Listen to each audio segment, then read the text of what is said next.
tu kita kena lepas, jangan anggap benda ni.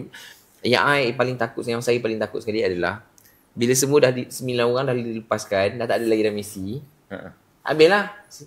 Ceasefire, lepas tu dah ceasefire pula. InsyaAllah ada lagi. Habislah pula. Maksudnya dah tak ada dah lah orang nak ni. So jangan macam tu. So harapnya kalau kita sebelum ni leka, agak ni satu permulaan lah kan. Permulaan untuk kita untuk terus lah. InsyaAllah. Yang penting kau dapat seruan pergi lagi. Mana? Kau dapat seruan akan InsyaAllah pergi. Ni sebenarnya baru dari si borang sumur darat. Jap sikit, sambung sikit tentang sumut darat kau yang dekat Mesir tu. Macam mana? Oh yang tu, itu Global March kan? tu. Itu apa? Itu sebenarnya dia panggilan daripada masyarakat global pada mana-mana individu yang nak pergi lah.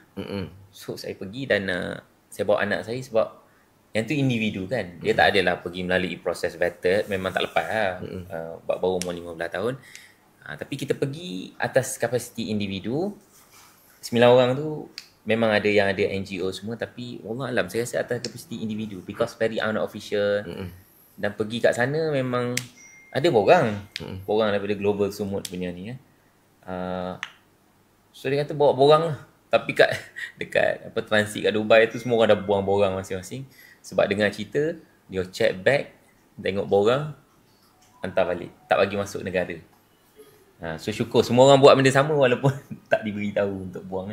Bila sampai tu memang dahsyat lah. Mesir memang saya rasa lebih menakutkan. Sebab dia memang negara tentera kan. So kita tengok bila sampai tu, dekat kawasan yang kita duduk ni memang sepatut tempat perjumpaan lah. So dalam 50 meter nampak askar. 50 meter, 30 meter kot. Memang sangat rapat askar. Lepas tu ada truck FRU dengan polis FRU kat situ. So memang menakut ambil gerak.